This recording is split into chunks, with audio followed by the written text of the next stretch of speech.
Control చేస్తున్నట్టు. అట్లాగే దాన్ని ఏమంటారు ఇప్పుడు పంచాయతీరాజ్ రోడ్లు ఈయనే వేపిస్తున్నట్టు. జరుగుతున్న డెవలప్మెంట్ పవన్ కళ్యాణ్ ఇనిషియేటివ్ తీసుకుంటే జరుగుతోంది. జరగని ఫెయిల్యూర్ చంద్రబాబుది. ఇది ఒక వ్యూహాత్మకంగా తను వ్యవహరిస్తున్నాడు. దాంట్లో లోపాల ఇష్యూస్ అన్నీ కూడా అట్లా నడుస్తున్నాయి. అదే సందర్భంలో బాబు గారికి విధేయత ప్రదర్శిస్తున్నాడు కాబట్టి ఏమనలేని పరిస్థితి. ఆయన వ్యతిరేకంగా మాట్లాడితే ఏమన్నా అంటారు. విధేయత ప్రదర్శిస్తున్నప్పుడు ఆయన ఏం చేయాలి కాబట్టి అట్లా నడిచిపోతుంది.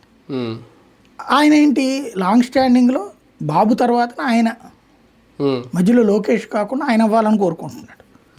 అందుకని బాబు గారి పట్ల విపరీతమైన ఇప్పుడు దాన్ని ఏమంటారంటే కరెక్ట్గా చెప్పాలంటే తమిళనాడు రాజకీయాల్లో ఎంజీఆర్ గారి వారసురాలు ఎవరైంది? కట్టుకున్న భార్య అవల జయలలిత. అదేమంటే ఒరిజినల్ రాజకీయ సిద్ధాంతం నేనే అంది. ఎన్టీ రామారావు గారు ఒరిజినల్ వారసుడు ఎవరు అవ్వాలి? హరికృష్ణ అవ్వాలా లేదా బాలకృష్ణ అవ్వాలి? పెద్ద ఆయన హరికృష్ణ కాబట్టి ఆయన అవ్వాలి. కానీ ఎవరికి వచ్చింది? నేను అసలైనటువంటి వారసుని అని వచ్చారు, నడిచింది.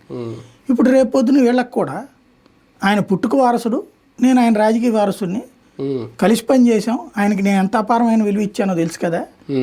అట్లాగే సమస్యల పరిష్కారాలు నేను నేర్చుకున్నాను, చంద్రబాబు గారి దగ్గరే నేర్చుకున్నా, బాబు గారి దగ్గరే నేర్చుకున్నా, బాబు గారి నుంచినే తెలుసుకున్నాను.